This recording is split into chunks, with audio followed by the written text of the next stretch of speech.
Initiating startup sequence. 5, 4, 3, 2, 1. You are now plugged in. Hey guys, and thank you for tuning in. This is episode 228 of the Plug and Play podcast. I'm your host, Zach, and alongside me every week, as always, is Tim. Welcome, minions! This week, gonna start off on a little bit somber note and then ramp up from there, Tim, or? Sure, let's let the music just go away a little bit? Or No, I was gonna say, let's talk about what we're drinking. Oh, that's right. Ghost Owl. This is actually a high note for me. Cheers. So this is actually a company that is, I think, based pretty... This is the whiskey you brought to PAX to give to what's-his-face. Yes, to... It's not Miyamoto. That's what I was going to say, but it's not. It's the... Swery. Yeah, Swery. I give it a bottle of Swery. So, it's Ghost Owl. We mentioned that, right?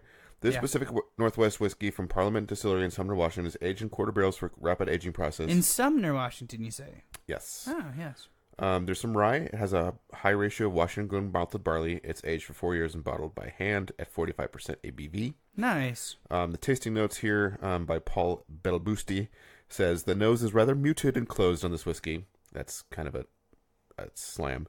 But the palate displays some surprisingly sweet notes of cinnamon, baking spices, and clove. There isn't much to balance that sweetness, which occasionally seems cloying. Another slam. The finish isn't much to speak of, but this would be a fine mixer or shot for someone who prefers a sweeter style of whiskey. So we've had a couple sips normally. So I enjoy it. I kind of don't like the finish. It's a little bit burning for me. I see what he means about the sweetness. So what I brought today was one of my gifts for Christmas. From our friend Megan? Yes, thank you, Megan. This is... Frozen on there. I got an ice cube frozen on it. It's an infused ice cube. Urban Lou's The Cooper. So this is kind of like a cheater way to make sort of an old-fashioned with like blood orange like is in the ice cube. It's like kind of half melted because I brought it over here, so that'll actually speed up the process. Half melted, I said. So swirl that. It'll probably be ready in a minute or two. So there's yours. Okay, thank you. I'll pour mine, and then we'll get the show started. And we'll sip again, maybe talk about it in a second. All right, so this is where we talk about what's been up. So I'm sorry to start the show on a downer note, but I'll try to make it as positive as possible. My wife's grandma passed this week. Yeah, I'm sorry about that. Thank you. She was a really special lady. Her name was Marilyn. She outlived her husband, Duke, who is an awesome gentleman as well. Wasn't he called The Duke? The Duke. That was not his name. His name was Herbert. Okay. But we knew him as Papa or Duke. Okay. We never called him Herbert ever. They were a classic couple. They were the generation that's fading very rapidly.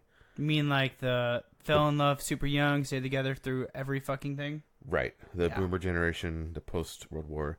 It was kind of scandalous. He romanced her when she was still in high school, and he was like 20. Shit. She was like not even 16. I want to say 14, 15. She developed early. One of her hobbies was actually they lived in California, going to the Hollywood studio lots and sneaking their way onto the lots. Yeah, probably by flattery and using their feminine charms, frankly, on the guards and lot attendants. And they would go in and they would like to hang out with movie stars. No, that's cool as hell. And I'm sure there's some stories there. I guarantee you. That probably are not appropriate for her podcast, considering her age. But she got tons of photographs with celebrities, and she had a book of autographs. That's cool. And she hung out with a lot of the greats of the day. Like Sinatra? Quite possibly. Like that kind of person. Yeah. Like that level. She had a book of... I mean, they're movies, so I probably wouldn't know them, but that's really cool. Well, not only movies, but old movies. Yeah. But like the people that are famous of the day, she totally hung out with them. That's cool. So she was quite the looker in her day, and that attracted my wife's grandfather, of course. And like, it was pretty much like almost a shotgun wedding, but reverse. So it's a slow wedding. Well, the father was like, get away from my daughter until she's finished high school, but he reluctantly gave her away. Like, I think she graduated early or something, but like you just said, they stayed together and they were just sweethearts till the very end. That's awesome. They were the kind of couple you want to be when you're old. They were really cool. Doesn't happen very often anymore. Nope. And Marilyn, like, totally accepted me into the family when I married my wife. Like, she made me feel welcome every time I went to their family gathering. Her home, back when she was, healthier, was like the centerpiece for every holiday. That's cool. And she had, like... Did she live there till she died? No. I mean, they had to go to a home for a little okay. bit, and then he died, and then, yeah. Gotcha. I don't want to get into the sad parts Yeah. as much, but, like, she would have us over for around Christmas for hot cocoa, and, like, she would always make sure our cocoa was filled. She was always pushing seconds on me. She was the entertainer. She was an entertainer. She made you feel welcome. She had pictures of family over the wall. She's a really neat lady. I'm going to miss her a lot. That's awesome. So, rest in peace. yes. Cheers to her. Cheers to Marilyn. Was she a drinker? So my wife, sip this real quick. She snuck some Baileys into her hot cocoa sometimes. Nice. My wife's, one of her favorite memories is they went to camp. Well, not camping really. It was because there was cabins. Yeah. They'd go on vacation to this, I think it was Lake Twin or Twin Lake, one or the other. And they'd go out fishing with Papa, and they'd had root beer with them, and they'd pretend they were getting drunk. When they were kids. That's the kind of grandparents. They were cool grandparents. That's awesome. And then both of them growing up, and they were always like just so kind and welcoming to any kid. That's awesome. So, yeah. That's a cool generation and good people. Yep. So, I guess that's sort of a good transition to go to my own anniversary, because I would love to grow up to be that kind of person with my wife. And, yeah, we celebrated... How many years? Over 20. A lot. I was just in diapers, and I'm just kidding. I'm gonna Close. say 22. Okay. Because I haven't thought about it honestly, but Yeah. we were married in 97, so Yeah, that'd be 22, right? that would be 22. So we used a lot of gift certificates for our anniversary. Actually, our kids Shotgun were, wedding? No. Damn. Well, that's a story for another time. So we had some gift certificates. She had a spa gift certificate, and we went to Bridgeport Village, which is kind of like this hoity-toity area of town. Yes. Southwest Portland. And we went to the spa, and we had 0G pedicures. And when we told you that, you were like, what the hell is a 0G pedicure? Yeah, what the fuck is a 0G pedicure? It's a normal pedicure, but they tilt your chair back. That's really it. Like, there's like no feeling of lifting up or anything? No, I mean, there's pressure off of your butt, I guess. Like, you're normally sitting there. Well, it's just reclining. Yeah. So you know what the feeling... It's a reclining pedicure, but we're going to call it 0G to make it fancy. Right, exactly. It's like the feeling you get when you, like a lazy boy, when you tilt it way back and you're basically almost lying down. So there's no pressure on your butt from sitting, basically. Your head's tilted slightly down, like just barely. So it was very relaxing. They had like blankets and all these scents and stuff they were doing to my feet. Honestly, I don't remember the last half of it because I fell asleep. My wife said I snored a lot. But it was awesome. Like, you get, I pretty much paid to have a nap. And I'm okay with that. So that was really nice. Then after that, we went to Harborside, which I believe you took your wife to as well. Yes. Well, Thanks to you guys. Yeah, well, that's where I proposed to her, like, way back when. 23 years ago. Yeah, on your birthday, actually. On my birthday? On your birthday. Yeah, that's what I'm talking about. See, you can never forget my birthday now. Mayday.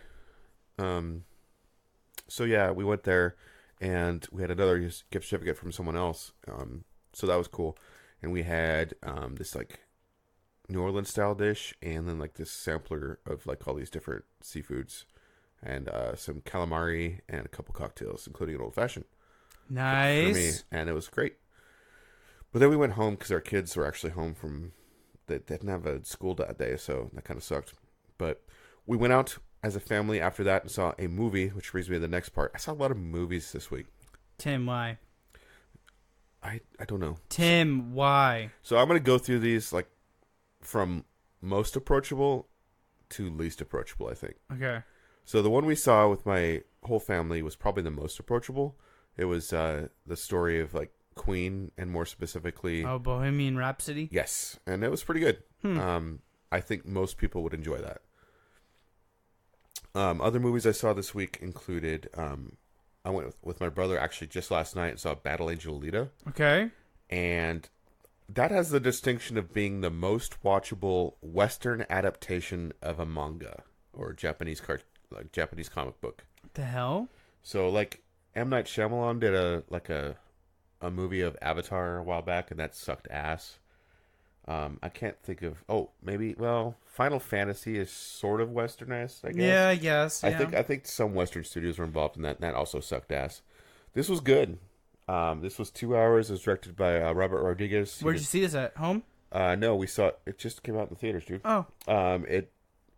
We saw it at Century Theaters in Clackamas. It's kind of in between both of us. Huh. So, it was Tuesday, so it was the cheap day, so it was like $5.75 or something. Nice. But yeah, it's a story of this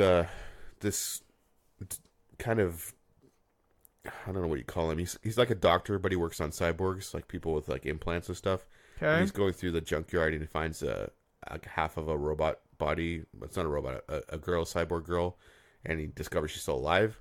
And so he fixes the rest of her body, and it's a story of her like discovering who she is and where she came from. Turns out she's like 300 years old from a past war. What the fuck? Yeah, and she finds her old boyfriend. No, there's the boyfriend part's kind of sad. She befriends like a normal human, like just fully human. Okay. Which is not going to end well. That was actually a cool flip for the movie. Like she was his protector the whole movie. Oh, that's cool. Because she's strong as fuck. Especially after she gets her second body she finds like one of the ships from the old war. Huh. And there's a combat body in it, and she switches bodies again. That was cool. But there's this sport in the future called, I think, rollerball or murder ball or something. And it's brutal. But what I really appreciated about the movie was, even though when the combat was like super intense and like they're basically on rollerblades on this stadium chasing this ball, and like trying to just murder each other, like the action would get really intense and fast, but the cinematography was such that you knew what was going on. Like what I hate is movies like Transformers, when there's like a lot of combat and action. Yeah. And you can't tell what the hell is going on. Yeah, just a bunch of splattering on the screen. Well, it's just like, there's like... Yeah, shit moving everywhere. I don't know what's happening. Did Bumblebee and like Optimus Prime just have sex and then they flew through the air? Yeah, I don't know if they're fighting or fucking. Really. Yeah, exactly. This did not have that. Like, you understood... They should start a movie genre like that. The fighting or fucking while fighting. So yeah, you can follow the action, and I've read the comics, and they condensed them really well and made a cohesive story. Didn't feel like they were just trying to cram a bunch of stuff in randomly like you see in some superhero movies. So anyway, all in all, there were some cheesy parts, but I thought it was really well done. So if you're at all interested in Battle Angel Alita, I would say check it out. Moving on to less approachable, I saw a movie with my daughter called Mandy. Now, I think I've mentioned on the podcast before, I love when Nicolas Cage just gets unhinged. I just don't like Nicolas Cage. I can understand that. He's not an approachable actor. But when he gets crazy, it's a thing to behold. So I don't know how the people that made this movie managed to do this. Mm-hmm. But they basically crafted a movie where the whole point of the movie is to change Nicolas Cage from like a working class everyman into a non-stoppable killing machine, a la Jason Voorhees, like from the Friday the 13th movies. Okay. So yeah, he's like this logger or whatever, and he lives with his wife, and I think she's a painter, but also she works at a grocery store for money. Anyway, the plot's a little confusing because there's a lot of like hallucinogenic drugs involved. Okay. But like this cult rolls through town, and this cult leader wants her, and he sends, through methods that are a little bit mystical and unclear, he sends this totally perverted like bike gang after her. Like, think like the Raiders in Fallout 4. Like, they are just messed up. They like have beyond like piercings. They like mutilated themselves and shit. They are like subhuman. They are just animals basically. And they kidnap her and bring her into the cult, and she ends up dying in a horrible way. Of course. And then Nicolas Cage goes on a rampage. He crafts this amazing like metallic axe, and he's like murdering the bike gang. There's a scene where Nicolas Cage is actually hurting somebody. Not only hurting people, but like there's this one scene where he's like snorting cocaine off a piece of broken glass. It is amazing. He is in just full psycho form. There's a chainsaw battle, like a duel with chainsaws. Yes, with chainsaws. Okay. Like it takes a while for the movie to warm up, but once it gets there, I was all in. Dear God. But this again is not a movie I could recommend to most people. The one thing that was really cool is a lot of the movie is very red hued. Like the lighting in the movie is red, so the screen looks mostly red. Okay. So I turned my Philips Hue lights behind the TV. Red. And it was like the movie just kind of extended into our view. That's cool as hell. That was cool. And since the movie was like totally trippy to begin with, like almost hallucinogenic in parts, I could only imagine if I'd done that and had any kind of mind-altering substance. I'm just saying. I didn't, but I'm just saying it would be amazing. So if I review that, maybe. The last movie that's the least approachable that I would recommend to very few people, not you, was The Isle of Dogs. It's a stop-motion film. It's set in a somewhat... This one won some awards last year or something, right? So it is amazing for what it is. It's just not very approachable. Like my son and my wife fell asleep. My daughter and I thought it was amazing. Okay. So makes sense. There's like this dog flu that happens in Japan. Japan's a very closed, it's an island society. Like, so the solution from there was like this political struggle between this kind of populist figure and a scientist, and the scientist loses, populist wins. The populist leader guy decides to send all of the dogs in Japan to a garbage island. So it's an island ran by dogs. Yes, an Isle of Dogs. It's an Isle of Dogs. And then literally. Then the story is pretty much the son, well, not the son. He is like the nephew, I think, but he's that leader. Is the guardian of the kid. The kid goes to the island to find his dog. Okay. And he crash lands a plane, and it's the story of redemption of this one dog who was like it's all these characters that are dogs, and they're like honor bound, and I can't even describe it. It's just amazing and weird. Wes Anderson is director. He likes weird shit, apparently. Weird shit, yes. So it's very much a movie for people like me. I enjoyed it. Like I said, I can't recommend it to that many people. Gotcha. But for what it was cool, and I'm really glad I saw it. So what have you been up to, Zach? I just got a really weird tweet. Okay. You want to hear it? Sure. You want to hear my tweet? Yes. Is this on them? You are... They called them escort cards. They looked a lot like business cards, except instead of where you'd have your phone number and your Twitter handle, they had stuff like this written on them. You are sensible and good, and have all the charms of womanhood. Your eyes resemble the stars above you. I shall be miserable if I can't love you. That's from a real 1800s era escort card. And that really was like their version of hey.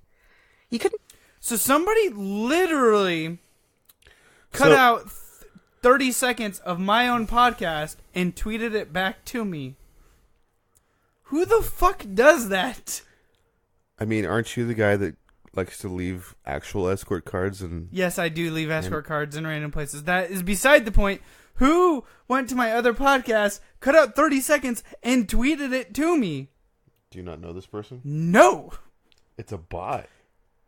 No, this guy called a bot. The bot went out and got it and did it. What the fuck? I like that someone's sicking a bot on you. Why is somebody tweeting me my own audio that I hijacked from another podcast? It's very, are you familiar with Ouroboros? Borealis in Alaska? No, Ouroboros. It's the snake that eats his own tail. Nope. It's very cyclical. It's kind of human centipede. It's like Yes, I get it now. Human centipede. You had me on that one. Sure. Yeah. Okay. Yep. Weird as fuck. That literally just happened. That's pretty weird. Valentine's Day happened, so we didn't What'd do you do? shit.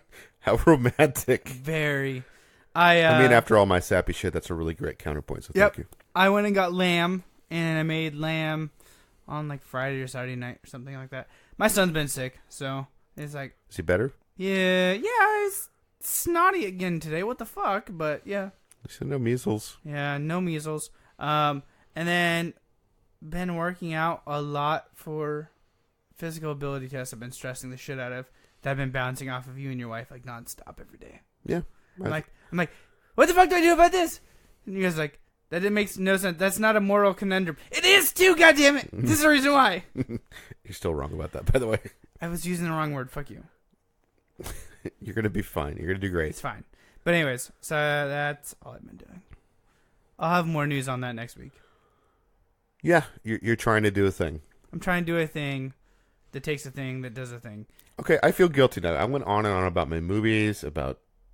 I'm Dude, not going to apologize for going on about my grandma, but we're going right to news now? Nope, sorry, I fucked up. I mean, I like that music. It calms me. Yeah. I mean, we are going to go to news, but I really am just very boring this week. Hey, boring's better than dramatic, speaking of experience, honestly. It could be. Let's talk about news. All right, so let's talk about news.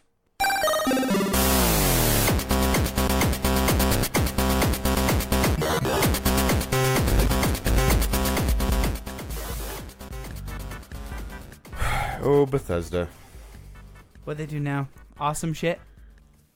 That would be news, wouldn't it? Would be. I guess this isn't, in a way, it's not news. Bethesda with Bethesda again? Yeah, it's okay. Did Bethesda I almost Bethesda feel it? bad about dunking on this game, but Is this Fallout 76 again? yeah. Man, I know a lot of people now that like this game. Okay, I'm Weirdly. I'm glad. Well, this guy, Weirdly, it's the Fallout and Skyrim community.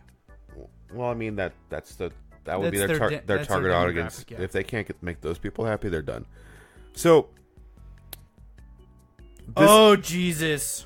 So this is someone who was happy with the game. So happy. Apparently. So happy he spent 900 hours in game. He was 900 hours happy. He got banned Why? because he collected a large amount of ammo. Like, apparently Bethesda couldn't believe that someone would actually enjoy their game that much and collect this amount of ammo. So they were like, hey, you must be using... You're like the Russian counterpart to our American You must continent. be using Cheat Engine or something. There's no way you legitimately collected all this ammo and they Can't they like go back to like previous like character save points and see that it's slowly That's amassing? the thing. I get the sense that whoever's in charge of all of the support things... It's just like, fuck it. Yeah, banned. he got reported. Like, so Reddit user Glorf12 claims that Bethesda... Glorf. That's his... I'd ban him just for the name. That's his Reddit name. I don't know what he is in Fallout 76. If I see Glorf in Fallout 76, I'm banning his ass. They say that they banned him because it seems so improbable that anyone would play for so long. Like, that's the reason. Is it your point to make a video game to have people sucked in to play it nonstop? Like even they think no one would play our game this much. Dude, it's terrible. We didn't even beta test it for 900 hours. Like, this everything's guy's fucking broken. cheating. Like, bobby pins weigh 20 pounds. Why would you ever play this game? Yeah. So, it's hilarious to me that they banned someone because they couldn't believe someone would actually play long enough to get that much ammo. I'm not going to go into the details. That's enough, weird. really. Well, This next one's hilarious to me. Please read it. Google calls Nest hidden microphone an error. Yes. So nests were, or the nests. What is it called? It's called Nest. So what was it supposed to do? You know? What? The Nest. It's a thermostat. Okay. Yeah, it's a thermostat. It's a smart home thermostat, just like mine, except for I have a different version that uses Android. So they put a Alexa. microphone in it and didn't tell anybody. Yeah, it was an error, Tim. It was a mistake. It was misunderstanding. We literally made millions of these, and we didn't realize we put a microphone in them. So we were wondering where all the Google Home microphones went, and we're like, oh fuck, they're in our Nest. So what they were actually trying to do was they're pulling an Epic. Yeah. They wanted to get these Nests into everyone's home, and then surprise, now it can be a Google Home, and like you can talk to it. So the thing is that the microphone from Google has never been listed on any of the Nest Security's technical specifications. Yeah, was not publicized from Google. They didn't put it in the specs. Like, that's crazy. Yeah. Their exact quote is, the onboard device microphone was never intended to be a secret and should have never been listed in the tech specs. That was an error on our part. The microphone has never been on and is only activated when users specifically enable the option, a Google spokesperson said in an email to CNET. Which I say, bullshit. There's definitely some bullshit. Literally, Nests have been out there for probably a good 5 years. Nobody said a goddamn thing. Nobody double checks to find, triple checks, quadruple checks the fine print on a Nest spec sheet before it gets shipped. Oh, of course they knew. That's obviously bullshit. Yeah. That's CYA time. Like, this is what we got to say because they found us out. This is what we got to say before our Russian comrade is in trouble.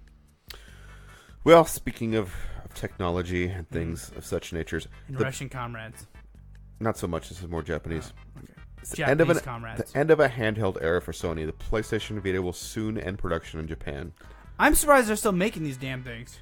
The shipments of the PCH 2000 ZA11, as it's called, under shipment notifications or whatever, is scheduled to end soon. These are only 2 PSV models still in production in Japan, which means the handheld console's end is in sight.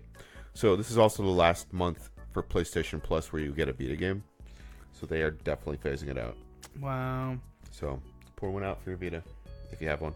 I mean, let's not pour our whiskey, please. Okay, that's a fair point.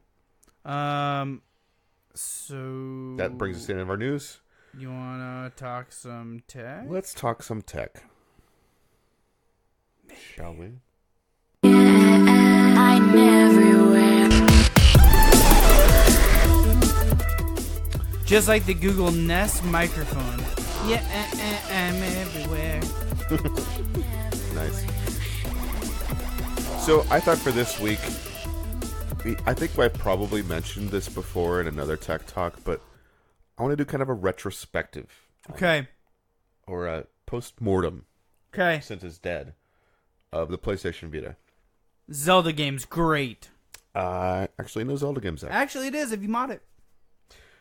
There is a vibrant homebrew community on the Vita. I want one just for that. Literally just for that. So, speaking of soothing menu music. Actually, can you plug this in for that? Yeah. This is a launch version that I'm holding of the PlayStation Vita. A launch? Oh, you mean this is... Yeah. So this came out in 2011. December 17th, so just barely 2011. This is just the normal background music? Yeah. Oh, this is very soothing. So this came out right when smartphones were starting to come into their own, like the iPhone, the Androids. Not everyone had a smartphone yet when this came out. So if you scroll through, you'll see the icons are these little pleasant candy-like bubbles, kind of like apps on an iPhone. Those are all your games? Oh, I've got so many games. I've got actually more games that I can download because unfortunately the PlayStation Vita uses a proprietary memory card, which is really expensive, and I only have a super expensive. I have a 64 gig. You might want to get everything downloaded before they get the servers offline, though. Just saying. See, that part hasn't happened yet. Not yet. There's still a store. You can still download games. I will have to pick. I might actually end up getting another memory card if that happens. You might have to. There are some games that you can no longer download. They've been discontinued. Really? Probably for like rights issues or whatever. Hotline Miami's on this damn thing? Yeah. So when it came out, I'll talk about games for a second, then we'll talk about the hardware. It was a pretty powerful. It was very powerful for a handheld. It blew the DS away, like as far as what it could do. It was almost as strong as a PlayStation 3 back in 2011. I mean, honestly, it's pretty comparable to a Switch, right? Well, I'm going to get to the Switch. So, initially, the first round of games, they tried to do like AAA titles like Killzone, like Uncharted. Was not their niche. It was not, because when you're playing portable, DS discovered this long ago. You want games that are pretty kind of simple. Yeah. And you can play in short bursts. So the PlayStation Vita became the home for a lot of indie titles. Okay. You mentioned Hotline Miami, perfect example. Something you Party Hard. not on the Vita, I think. Whoa, But that sucks. It's too late. Like if the Party Hard come out earlier, it probably would have found home on the Vita. But games you can get into really fast and play for 20 minutes or so, perfect. It also became very popular for a lot of JRPGs, which kind of made a certain genre of player get used to playing those type of long games on a portable format, which is sort of unusual. Getting back to the hardware, this thing had everything. It had 3G connectivity in the first model. Later models would be Wi-Fi only. It had a tilt sensor. What do you call it? It has a capacitive touchpad in the back, not only the front. Yep, I remember you telling me about that one. A 3-axis electronic compass, 6-axis motion sensing, rear touchpad, touchscreen. It's got stereo speakers, a microphone, and a headphone jack. It's got a quad-core, power VR, blah blah blah. An OLED screen. Okay, coming out in 2011, an OLED screen on a portable device, big deal. Sadly, to save costs in later models, they would replace it with a pretty much traditional LCD screen, which really cut down on the warmth and beauty of the graphics, in my opinion. Yeah. But when it came out, it was a luxury device. It was really something. They really put together something special. They didn't find its identity quick enough, and it didn't catch on with a lot of people. But it's a great device, and I see myself using it probably for the next 5 years still. Just if not more. If not more. It has a great alarm. You could homebrew the shit out of this thing. I could do that. So, back to the Switch. I think the Switch might not have existed if it wasn't for this thing. Probably not. And the reason they would have kept the DS around. The reason I say that is because it had a pretty cool feature called Remote Play. So you could actually connect to your PlayStation 3 or PlayStation 4 and stream the game to your PlayStation Vita and play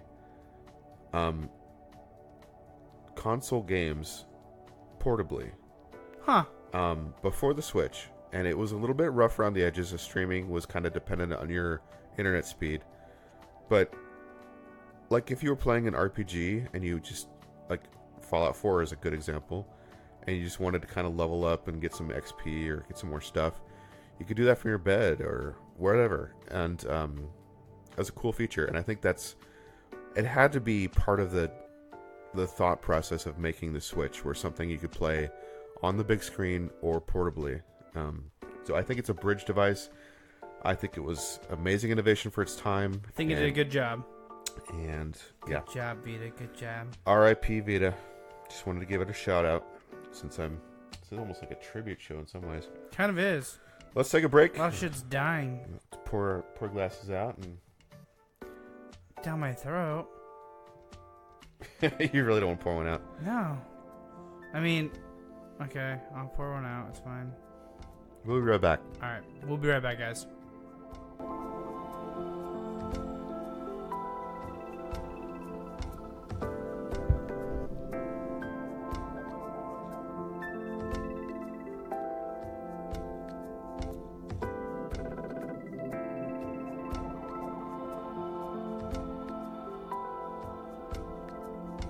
And we are back. Tasty Treats in Hand. Second half brought to us by Sensei.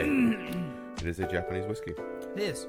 It's a very delicious whiskey. Do you have any information on it? Yes. Gentle peat aromas with caramel and toasted oak notes in the mid palate. A gentle Japanese whiskey that will be fine on the rocks with a splash of club soda.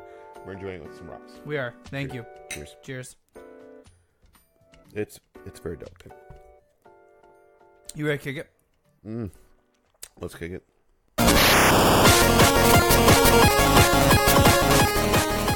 I'm going to kick it off this week. Into the Dead, the board game, which you found for me. Mm-hmm. I just had you written all over it, though. It is. 21 days ago, 347 backers, $26,000 backed out of $70,000. So ways to go. 21 days ago. Those were good. And here we're going to roll the audio. I don't know. Pickpocket. That's what it says. Nails in the churches. Nails in From the creators of Into the Dead. Okay.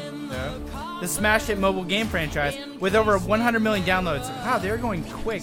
Holy shit. And a board game design masters. I didn't get the name of the company, sorry. This is a video game, not a board game. Into the Dead, the board game. It was legitimately video game graphics. Like FPS. I don't know how it started, but they're everywhere now. All I know is that I have to keep moving, and it'll take everything I've got. So it looks like Risk with Every zombies. tool, every weapon. Oh, but you have even cards. my good boy here to make it to safety. Because even the dead don't sleep out here. They're always coming.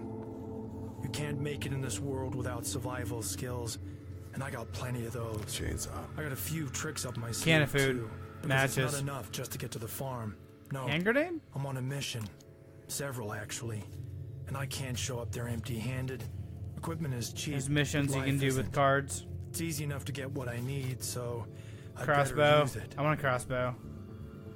I just have to keep moving and try to get them I'm shocked over this before many they seasons get me. of Walking Dead you don't have Because if they crossbow catch already. you off guard, I've heard it's really easy to cut your fingers off with a crossbow. because you'll lose more. Well, if you already than cut just them a off, bit then of nothing will blood. happen, right? I don't know. Cut them off more, maybe? Into the Dead is a competitive game for 2 to 4 players, designed by Trishula Entertainment, That was whose the name I team was have looking more for. than 100 board game credits to their names, with art by the talented team behind the mobile games. Into the Dead, the board game, has been crafted as an accessible game of risk and strategy. By gathering supplies, killing zombies, and reaching safety, players show their aptitude for surviving the apocalypse through the completion of missions and collection of survival points. Each survivor is customized with a unique skill, starting deck, and companion. By backing the Kickstarter campaign for Into the Dead, the board game, you'll unlock additional content and component upgrades, giving you the best chance at survival. Pledge now to support Into the Dead, the board game. burning down the barrel of my gun. I like the music. Yeah, it's pretty good. Alright. Oh, pickpocket. Starting over again. Yeah, I don't know how he does that nowadays. Alright, so we already said that. Backing level is $1, gives you the undead tier, gives you access to the pledge manager, access to comments, and campaign updates. So that's crazy. I'm not gonna lie, I've never heard of that. $1 lets you see the comments in the campaign updates. I didn't realize that was even an option on Kickstarter. It's a brand new thing. They're pioneers. It very well could be. The infectious tier is $90 core box. Yeah, very expensive. This pledge includes the core game and The game all looked pretty nice. applicable stretch goals. Shipping is not included in the pledge total and will be charged in the pledge manager. See shipping for more information. I'm guessing around 15. Oh, the funny thing is, there's only one other tier, so we're gonna go to the granddaddy of them all. 150 or more, the Apocalypse tier. This pledge includes the Apocalypse tier and all applicable stretch goals. Shipping not included. So the funny thing is, it says this pledge includes the Apocalypse tier. But it doesn't say what it is. It doesn't say what the fuck it is. So let's go to the campaign and see. Maybe they put their shit in the campaign. This is definitely a first-time Kickstarter. Very. Well, I mean, it's a mobile game made into a board game. It looked Yeah. decent, like the... Okay, so here's the Infectious tier. US 90 gets you the board game. Right. Contains. What's the Apocalypse Yeah. tier? Wait. One miniature, one dashboard, one carry-o miniature, 10 starting deck cards, and one grave token. I think you can choose between like James, Helen, Maggie, Barton, Tony Walker, I would just 20 want Biters. I would want zombie figures, honestly, Yeah. more than hero figures. Okay, Apocalypse here. Here we go. Garcia and Blitz. The board game contains infectious tier, includes Garcia, miniature Blitz, Rusty and Ghost, new solo mode, 2+ more game boards, 60 more zombies. Oh, wow. 32 more survival counter cubes, 64 snap-on bases, 8 more obstructable tokens, and stretch goals. So a lot more zombies and stuff. A lot more. That's cool. So for an extra $60. So it's $1 a zombie. Plus all the other shit's free. Nice. Yeah. What do you got, Tim? So I'm always looking for cool stuff for my son. And Yes. He's into like robots and circuits and shit like that. Exactly. Yeah. And especially if I'm looking to apologize to him for being a bad Don't worry about it. You're fine. Anyway, bad uncle over here. Didn't tell him his. Yeah. This looks kind of cool. It's called the Spiro Rover, and they've done other robot projects in the past, but this is like a modular. I think it's actually Spiro RVR. Yeah, but it stands. Nope, RVR.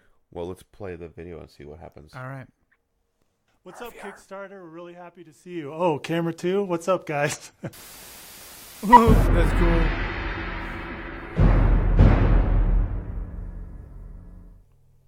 Spiro's mission is to inspire the creators of tomorrow. We've been making robots for years, 7 or 8 years now, and we've learned a lot of cool lessons about how to make a robot and why to make a robot. Over the last 8 years, we've been building robots for all sorts of different audiences. We've got tons of feedback from people, and so we finally decided we're going to build the robot for the people, and this is that robot. Rover is our latest programmable, customizable robot. Did they say and Rover? It's our most Nope, complete, they said the most RVR. refined, and most capable robot. Pretty positive. Rover is an out-of-the-box RVR. robotic platform. They're even It fucking comes wrong, along man. With all this Wow. stuff just built in, things like driving and sensors that you can just start on immediately. But the thing that makes it special is it's super expandable. What's super unique about Rover is we put in a UART expansion port, which opens it up in a way that we've never made available before. Rover is Okay, Spiro's so they're first saying platform Rover. that What allows this brings to students mention and is like makers to they're be dumb able enough to they don't know how to spell hardware hack. Rover. If you've ever messed with a Raspberry Pi or an Arduino or All a right, microbit, we're you can missing put the point that of the whole onto thing. Rover and make that project Rover. mobile. Rover works with our Spiro EDU Rover. app. You get the rich experience of our community and our EDU ecosystem. So I wish you guys You could don't see have to this. It's assemble like a little. anything. You can start coding right what do you away. call that? It almost You looks get like a complete Mars polished rover. product, It really does. and then It's a you've got the flat ability to device with like expand a. and build it It's got into wheels, anything but it also you has tread around the It's wheels, got like a all tank terrain tread. capabilities. We've got And high just torque snapping all motors kinds of with a things high on gear top of ratio, it, like which allows it to go weather fast. devices, It also solar allows it to go panels. really accurate, modular. slow Are you speed. impressed? I said Something Mars that rover. disrupts the treads, or if one tank tread moves at a different speed than the other, it'll still go in the heading that you originally intended, which is something unique for tank treaded vehicles. The driving experience is unlike anything you've ever seen before. We worked really diligently to make sure this gearbox was robust. driving over a Make bunch sure I'm not every gonna lie, single this gear would be tooth fucking be able epic to for your son. withstand mulch or rocks. And if he doesn't like it, I'll gladly take it. I like the idea that there's like robots, other rovers, it's or even hackable. other You can boats, put so they like send Raspberry messages to Pi each things other, onto like it. tag. There's We've like got an ambient look at light that. sensor inside. That's cool so as we can shit. detect, different light There's other values little and robots behavior. following the robot. Rover includes a 4600 milliamp hour battery, rechargeable via USB-C. We knew this is first and foremost a tool, and you need to be able to swap out a battery in a tool. Underneath, there's a color sensor, which allows you to detect the color value that it's driving over and write programming based on what color it detects. It's got full 9-axis IMU, so we've got gyro, accelerometer, magnetometer. This is the platform I've been waiting for. It has the accuracy, the precision, the durability, the SDK, the low latency communication. It has everything you need to actually accomplish your mission. Don't just move around, but go do something. Everything from the gear ratio to the clearance underneath to how you hold it, how you interact with it has been thought through. We didn't just choose the cheapest option, we chose the right option. We wanted it to have personality and be approachable and draw. No, they people in. chose the cheapest. That's not my paint suit. Competitor products that are really cool bots, but you have to do a ton of work to get it up and running. Or it's super easy to get up and running, but then it doesn't do that much. The thing we're really trying to do is make something that right out of the gate you can get started, but you can kind of keep going with it for a long time. Rover is built for you guys. We want the hackers and the makers and the students out there to take it and make the coolest projects out there and help inspire us. Get a Rover. It's awesome. I am All right, getting a the Rover. video goes along from there, but so What's up, Kicks? I'm actually messaging these guys What's up? right now. Really? Okay. Yeah. So I think it's a really cool idea. It's basically a platform with a really nice, easy access battery, Mm-hmm. and then on the top of the platform you can like snap in other components or make your own components and do whatever projects you want to do. Like whether it's, I don't know, testing air samples or I don't know. It kind of leaves it open ended and it's a really good hacker DIY like a maker project. And Yeah, it looks amazing. So I don't know if my son's quite at the level where he could really get into like making stuff for this, but I think it's a really cool project and I wanted to highlight it. So they are looking for $150,000. They've got 28 days to go. They currently have 1,264 backers and they're at $316,977. So they are more than double backed. Well funded. Super early bird was amazing. I wish I'd seen that. I would totally bought it. How much was it? $99. That's $150 off. That's all gone. There are 11 left of the early bird, which is a Spiro Rover or RVR, as you like to call it. RVR. Plus a free mini. The mini, if of course you guys weren't able to see the video, but it's apparently one of the robots they made originally. It's like a sphere that rolls around on its own. And in the video, there's a really cool segment where the rover... It looks like a... The rover was point, and there was all these like spherical robots following it in formation, like geese. It was pretty freaking rad. Or ducks. Yeah, whatever. So you get one free mini, so that's kind of cool. That's cool. So it's a $300 value. You save $100, and they're saying they'll deliver it in October 2019. Well, I mean, maybe I'll be in Vegas, maybe I won't. So that's the early bird. The Kickstarter special is just the rover for $199. So if you miss the early bird, you just get the rover. You don't get the little mini along with it. Going up to the top tier, I'm imagining this might hold. It's gone. It's gone? It's gone. There's one. There was one. It was $9,990. Basically $10,000 minus. So they bought it. Somebody, I kind of wonder. They bought it. Maybe they bought it. What was it? A 30-pack. Yeah, they bought it. I don't think so, man. This early in the campaign? Yeah. I'm gonna say no. I'm gonna say like a school bought it, or I don't know. Maybe a college, I guess. Some kind of crazy ass rich guy that wanted an army of robots. I would say that Bill Gates, but he's dead. All right, so there is a lower tier, and there's 2 left of 3. It's the same amount of money, oddly. It's $9,999. It's an RVR and a BB-8. Do you know what BB-8 is? Yeah, Star Wars, Star Trek, whatever. Purchase a 15-pack of RVR robots and we'll send it to a school charity choice. You'll also receive a Sphero BB-8 robot signed by Disney CEO, Bob Iger, and Star Wars director J.J. Abrams. Holy They had shit. a lot. I think that they are actually the creators of the BB-8. So a Sphero BB-8 signed by Bob Iger, and J.J. Abrams. That'd be pretty cool. I don't know if it's $10,000 cool. It's pretty cool. But that's pretty cool. I think that they may have created BB-8 because if you notice in the video, a lot of their backgrounds were of Star Wars items. They do have a spherical robot, so that would make sense. Yeah. So anyway, that's a Sphero RVR, or Rover as I like to call it. Check it out if you're interested. All right, Tim, you want to get smacked by my next podcast or my next thing? Hit me. It's called God's Hood. God's Hood or Godhood? Godhood. Okay. I have no idea what this is. Tell me about it. Me either. I'm going to let them talk about it. I mean, I kind of know. We're Abbey Games, creators of Rias and renowned explorers, and this is our new PC strategy god game, Godhood. Remember that Peter Molyneux new game? You are a young tribal god. What was that you game will create called? your own religion and spread it through the land. I don't think anybody's thought about that. I don't think anybody's thought about that game for a year now. Inspire White their and Black, actions wasn't it? and No, craft that their was his first culture game. by designing Oh. rituals and religious dogma. As god of greed, accept their treasured sacrifices. Yes. Bless their harvests as a fertility goddess. Or mix and match to create your own unique religion. Develop your disciples' abilities and teach them what is a virtue or a vice.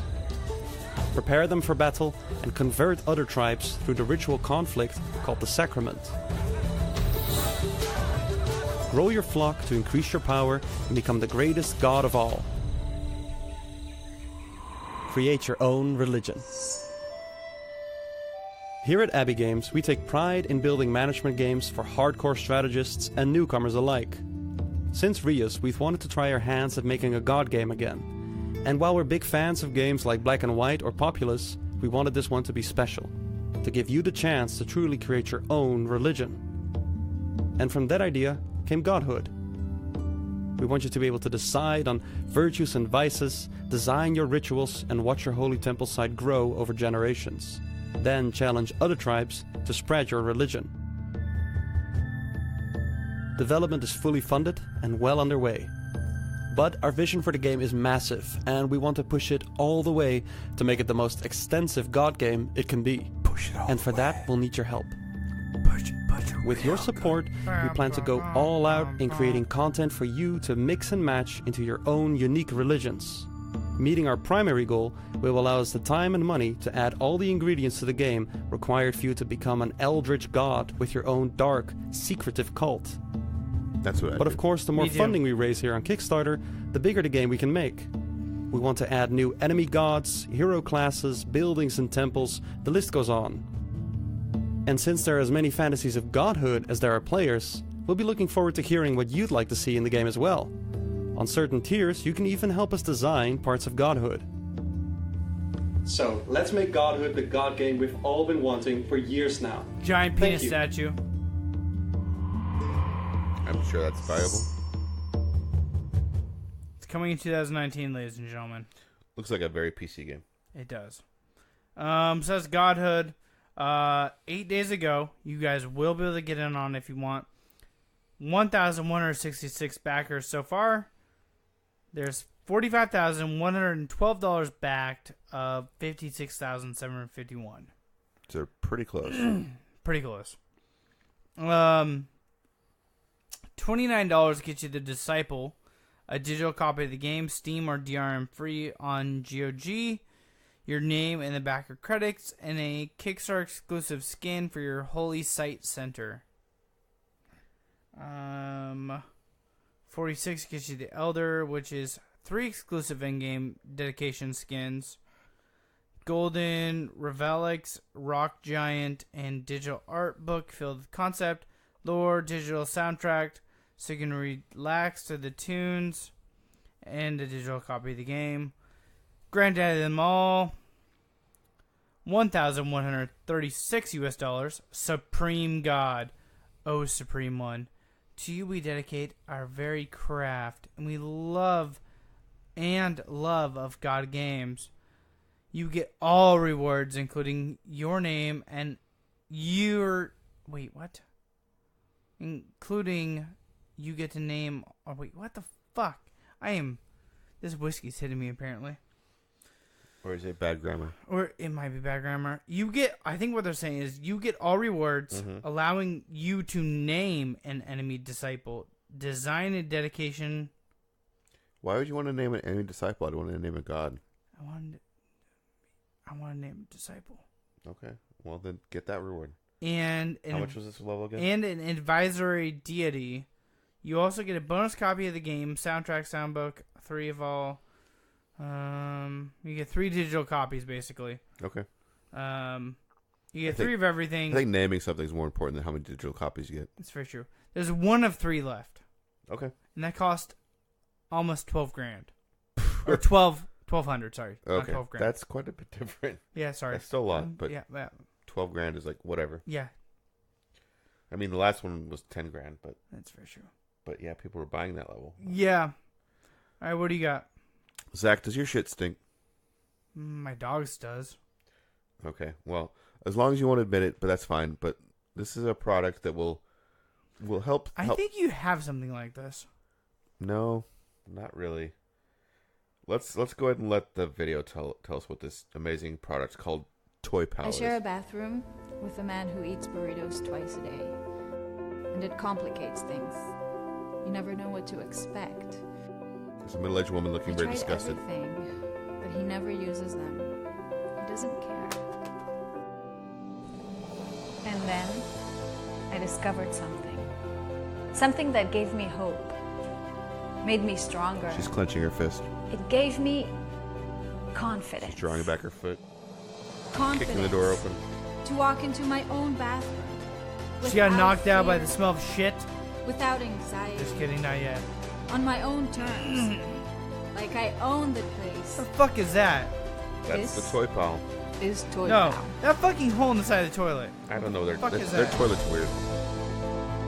No buttons, no battery, no odor. Using just your weight, Toy Pal sprays a dedicated formula into the toilet water each time you sip. The formula creates a barrier that traps the odor before it spreads, while releasing freshly infused fragrances. Bullshit. Once you're done, Tropical will raise the lid, ready for the next use. Bullshit. No installation. Just hang and forget. 100% autonomous. Long-lasting refills. 10 seconds to refill. You just gotta touch a shitty thing that hangs outside your toilet. Premium fresh fragrances that leave the room refreshed long after you're gone. Pre-order a Toy Pal today on Kickstarter. Free refill, 33% off. Toy Pal. Alright, so basically this is like a little thing you hang on the edge of your toilet, and it props up the seat a tiny little bit. So when you sit on the seat, that action will release a little bit of spray directly onto the toilet water. So there's other products kind of like this, but you have to manually do it. There's like Poopery, I think, is a popular one. Yeah. It basically puts an oil slick on your toilet water, so when you poo, like the oil slick keeps the poo smell under the water, and like the oil is also like essential oil, so you smell just like happy flowers and shit. What's different about this product is it does it automatically for you. So you have like a lazy ass husband like me who like eats burritos and makes the toilet smell like an ass swamp. Like he doesn't have to think about it. Like when he sits on it, it happens automatically. So like it sprays the poopery on the toilet water. And this is like more than you would ever want to think about toilet water. But I'm gonna keep saying toilet water because it makes you uncomfortable. If you want to lick the toilet water. So it's like a Glade air freshener for your toilet in a way. Like For the toilet water. You know the thing you like plug into the wall. Yeah, like, yeah. But, For the toilet water. But for your toilet. For the toilet water. So what's kind of cool about it is it has 180 like uses per, and yes, to refill it you have to pick up something that's been on your toilet and snap something in. So that's gross. But you know, allegedly you'd only have to do it every 180 uses. So there's that. Yeah. So I can see a use case for something like this, especially for someone whose poo is really stinky. Anyway, Toy Pal. It's not the worst thing in the world. It's kind of funny. I thought it was funny. $5 gets you a thank you. Oh, first of all, they're looking for $3,500, which is pretty low. They got 43 days to go. They've already got $5,018. $5 to get you a thank you, like I said. The single pack early bird is $19. Get you a Toy Pal, a refill, plus a free refill. There's 10 left right now. Then I wanted to go up to this level, the early bird duo pack, because most people have more than 2 toilets in their house. Right. There's 3 left. That's it. That's 2 Toy Pals, 2 refills, plus 2 refills, for $35. So if you think this is a cool product, that's not a bad level to back. If you missed that, the normal is $40 for that. Going up to the top tier, $180 gets you the wholesale pack, 10 Toy Pals, 10 refills, plus 10 refills. They're allegedly going to ship this May 2018, or sorry, 19. I was going to say, holy shit, time travelers. Yeah, they ship it to you in the past. Fuck! Like, your shit already smells You've already amazing. done it. Your poo smells like Yep, flowers. you're good. Go smell your bathroom right now. All right, let's end our Kickstarter on this shitty one and move on to other things. All right, Tim, you want to talk about games? Yes. All right, death. Yes. Despair. Let's talk about death and despair. Okay. You've been playing Red Dead Redemption 2. And you finally found the dead part. Yeah. So tell me about your depressing. I got a good ending, though. I was 100% good in this game. Really? Yeah. Okay. So. Story of redemption. Story of redemption. A story of Red Dead Redemption. Yeah. I left a lot of red shit on the ground. Mm-hmm. But I still was redeemed. Even though you're dead. Yeah. So apparently there's 4 outcomes of this game. I looked up the outcomes for your character. Okay. I had the best one by far because he wasn't actually killed. So the other 3, like, he actually gets murdered. Well, 2, he gets murdered. 1, He probably had it coming to him. Mm-hmm. My character limped off and then died of tuberculosis on top of a mountain. Do you like watch the sunset or something? Yep. I sent you the photo of it. Mm-hmm. And now I'm in the epilogue, which is still part of the main game. So, who are you playing in the epilogue? John Marston. Okay. So now I'm starting to see the makings of Red Dead Redemption. And so basically he's buying the land and building the house for his family to live on and dealing with the changes, because it did like a jump forward to like 6 to 8 years, I want to say, after the other character died to when John Marston picked up. Mm-hmm. And then now I've done probably another jump of probably like 4 to 5 years. So this is like 11 or so years after John Marston. So there's new not really Wild West games, but there's new outlaws and new issues. So it's pretty interesting to see. I kind of really wish they would have done like a remaster of Red Dead Redemption on the PS4. Well, if you have the Xbox, you can actually have that experience in some fashion, because it's not only backwards compatible, but they make it look better. I have it on PS3, so let's go to that. I mean, I have it set up right there, so. I kind of like what Xbox is doing with older games. I do, yeah. Xbox is trying hard because they're number 2. Yep. So, what else do you play? Tetris 99. What do you think? It's fun. It's a good, like, little, like, 40-second to a minute and a half game. So, what's the highest level? So, first of all, we should probably explain to those of you who don't know what it is. It is a battle royale for Tetris. Yes. And it's only available to Switch. Not only that, but Switch online users. Oh, shit. I did not know that. Yeah, you're welcome. Thank you. Mm-hmm. Yes. It's a lot of fun. So you play against 98 other people. Yep. And it's kind of elimination. And, of course, the people you target get your junk when you clear lines. What's the highest level you've got to? Was the first one I sent you 20-something? I thought it was 30-something, but 30-something, something like that. Somewhere in there. Between 20 and 40. It gets really intense after you get down to 50. Yeah. I died really quick. I'm not really sure how, like, the attack thing works. So you don't have to do it. It's the right stick. Yeah, I get that, but, like, I can't. Well, there's 98 other players playing concurrently, and with the right stick, you can select someone to dump your things on. Yeah, and I feel like people select me because I literally get hit with, like, 8 rows of shit out of nowhere. One time when I started, there was literally 8 targets on me, or 9 targets. Like, you can see how many targets are on you? Mm-hmm. How? There's, like, little lines coming to you. Oh, that's some bullshit. But one time, for whatever reason, I got totally picked on, and I died in, like, I don't know, 15 seconds. Right? But usually that doesn't happen. So if you don't do anything, it just kind of selects a random player to dump on. I think at the very beginning of the game, you can choose a, like, generalized person to attack, and it'll randomize it. I could show you later. There's several ways you can do it. You can do random. It picks random for you automatically if you don't do anything, or you can pick someone manually if you use the right stick. But the problem is you're also supposed to be turning the tetrominos with your other stick, so it's like, do you really want to waste your brain power on the other thing? Yeah. So I could just go with random usually. Yeah, me too. It's fun. You did really well this week, though. Yeah, I want to get back into it. I'm kind of blown away that there's 2 awesome Tetris games out, like, within the same, almost a month, maybe a little bit more than that, but completely different.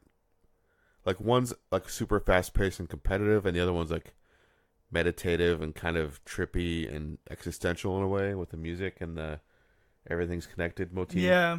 I really like that, and Tetris is such a universal game language that it can accommodate both styles. So I think that's cool. So, anything else you were playing? Nope. Okay. So, I've been playing some more Super Mario Odyssey, and I'm at Bowser. I am at the final... What are you doing? Don't worry about it. He's, like, contorting and taking a picture. The demons are within me. So, I think at the last boss battle, and I just ran out of time, and I didn't beat him. So, I'm on the moon. I'm fighting... Bowser. I think I'm close to the end of the game. The thing is I haven't explored every other little secret. There's lots of optional content in Super Mario Odyssey. So Do we know if Jessica ever beat that without dying? She was on a no-death run, and we should ask. Yeah, she's done way more of that game than I will ever do. But yeah, it's a fun game, and I'm kind of sad I didn't play it all the way through earlier, but not really, because actually I'm enjoying it now. So the other game, I got a review code for an iOS game, and I've mostly been using my iPad for reading comics, but I have played a few games, and I've mentioned them on this podcast, and there are some good games that lend themselves to the iPad format. This is not one of them.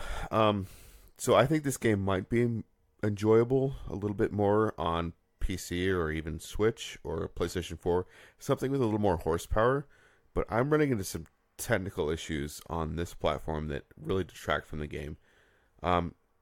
So the game is Shape-Shifting Detective, and it's a story of a murder, and it's a full motion video game, so there's live actors, and where am I going on? Just watching this? Yeah, that's the preview ready? for the game. So this will hopefully explain it a little bit. Investigations into the murder of 21-year-old Dorota Shaw are continuing this evening. Prostitute. Miss Shaw was found dead in her home at approximately 10 p.m. last night. She's a what? A cellist? What the fuck does that mean? She plays a cello? Oh, a cellist. Gotcha. Sorry. That's wrong. I thought she was a bit slutty, to be honest. Okay, so she's not a We're prostitute, going but she's to a slutty. town called August. This town is fascinating. I don't This think is like August is ready FMV. for any more strange. I said that. August is basically Sorry. our hellmouth. I was I'm messaging Violet. Jess. Welcome to the guest house. Find Chief DuPont. You should probably go and speak to the chief. Chief Inspector DuPont. So you're interviewing She all told these you. people. You Yeah. need to learn when to keep your mouth shut. Look, if it's about the pills, I already know. He's gonna think you're But someone there's a else. twist. Who are you? Who are you? Who are you? This Sam, is it? is who you are now. What are you doing in my house? The twist Get is out you now. can Stay the hell shapeshift away from into me. anyone You else. have one job. So How you did you can know about talk to that? people Don't. pretending Are to you be a shapeshifter? one of the Get other people. I thought I saw myself. Caught. There's a shapeshifter in the guest house.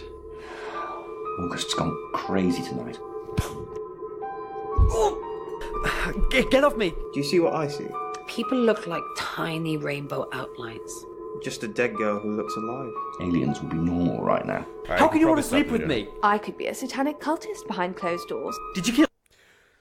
I want to hear satanic cultist.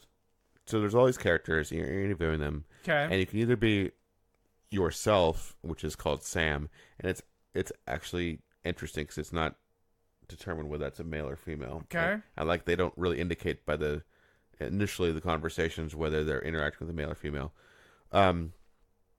Or you can go to your room and then shapeshift into any of the people you've met and go back and talk to the other people as that person. They'll reveal more because they think they're talking to someone else. So that's a really interesting twist. The problem is there's not a lot of choices in the game. So it's almost more of an interactive movie than a game. You can choose who you are, and there's usually one or two choices in dialogue when you go to talk to someone, like a combative choice or a non-combative choice. Okay.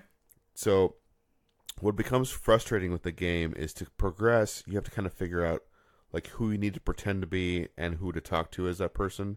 So you're kind of just going through all the different characters and going and talking to everybody. And it's just you're going through all the options to finally to figure out who did it. Right, but to progress the story. You have to You have to go through all of them to progress it, even if you know who did it? No, you don't know. Well, you know who the police guy thinks it is. Okay. But you get inconsistencies in the story, and what's that sound? That is the sorry, we have our window open. What was that though? That was a truck or something going through. Okay, that was creepy. Yeah, it sounded creepy. So the as shit. problem with the iPad version is the compression of the audio or something like it was hanging up and jittery, and like there's a radio station that's on in the background, and it like audio is cutting in and out. It was super distracting. You can thankfully turn the radio off, but then the game feels very empty. So I would not, even though I got the game on iPad, I would not play it on that if I were you. Like play PC, play PS4, if you're even into full motion video games, because like I said, there's not a lot of input choices. And you kind of have to beat your head like repeatedly into the options to get to progress forward. You have to like go through all the characters, and unless I'm just missing something, I'm not smart and figuring out what I need to do. It's like I'm just not playing on an iPad. Don't play on iPad. Yeah.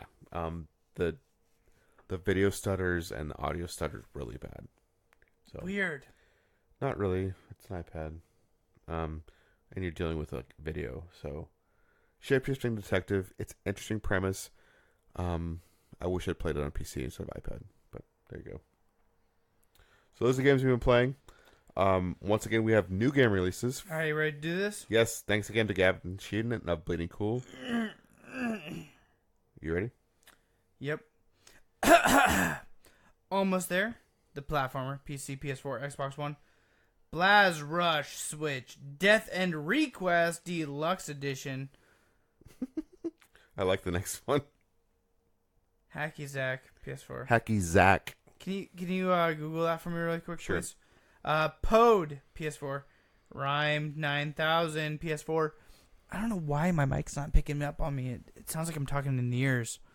I hope this does work out. I hope so.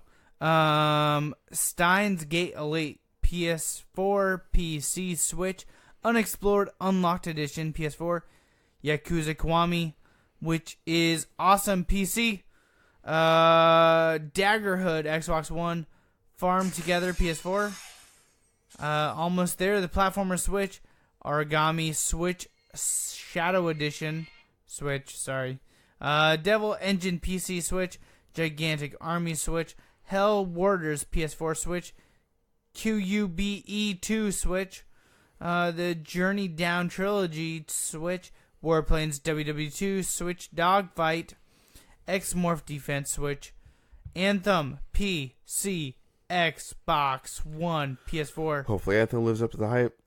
Dirt Rally 2.0 Deluxe Edition, PC, PS4, Xbox One. Queensland Quest 2 Stories Forgotten Past, PS4, Xbox One. Quest of the Golden Duck, Switch. The Golden Duck. Tire Tour, Chains of Valhalla, Switch. Unexplored Unlocked Edition, Xbox One. Tim, what is a Wacky Zachy? I sent you a link to the YouTube release trailer. All right, let's so do this. If you want to open that up and we can check it out together. Space Boy.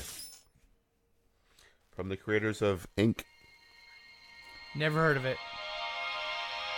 I don't even know how to describe what we're seeing right now. There's cubes and jumping around. Very indie. Super indie.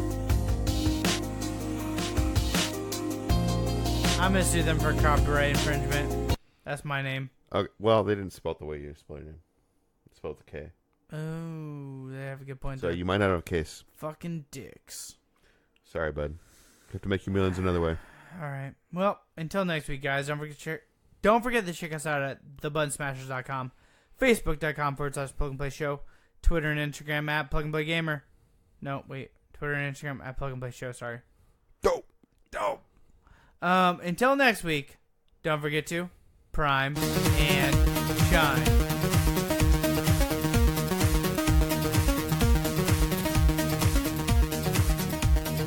Always punch Nazis. Close fist to the face, make contact, punch him in the throat. Face or throat? Both. Two fist punch. Got it. Muhammad Ali style.